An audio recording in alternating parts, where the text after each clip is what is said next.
بسم الله الرحمن الرحيم. السلام عليكم ورحمة الله. I'm Ashraf Khater, Professor of Surgery, Mansoura University, Egypt, and this is the 5th episode of our series Surgery for Students.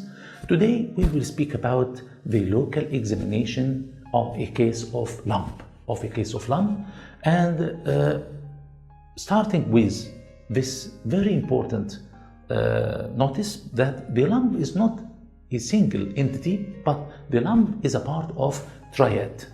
The lump is a part of triad. What is the triad?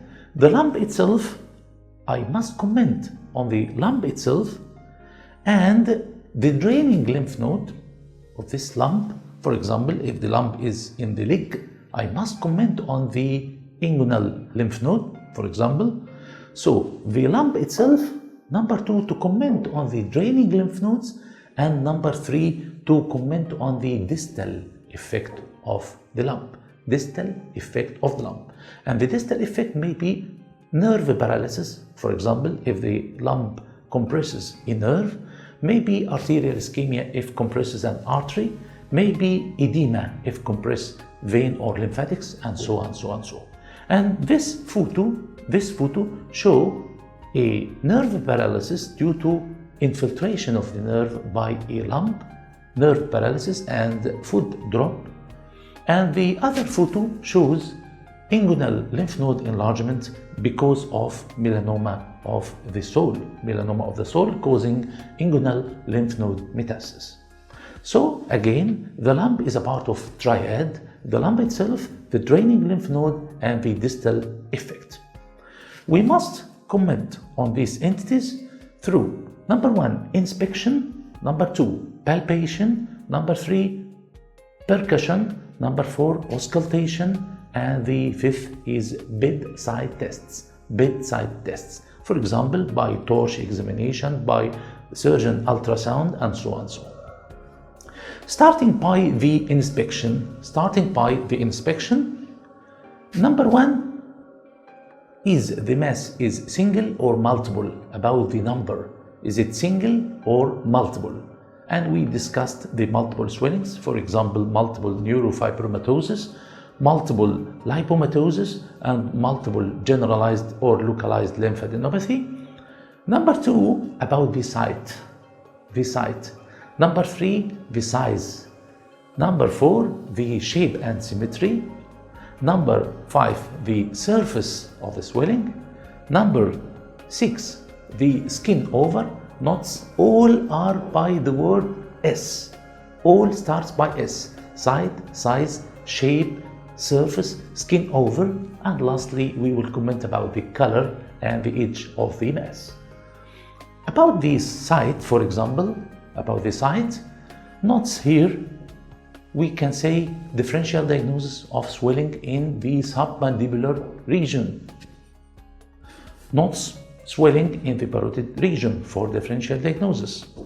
This is swelling in the midline of the neck, and this is a swelling at the lateral side of the neck.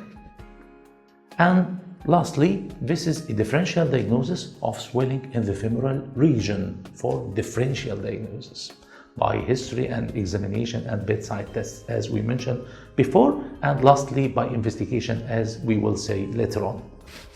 Then about the size. The comment on the size by inspection differs from that with palpation. In inspection, we say the relative size only. For example, a size of olive, a size of lemon, a size of orange, a size of melon. This is a relative size. But by palpation, I must palpate and by a scale to say it is, for example, 4 centimeters by 3 centimeters. For example, you must mention the diameters or the dimensions of the swelling. This by palpation. About the shape and symmetry,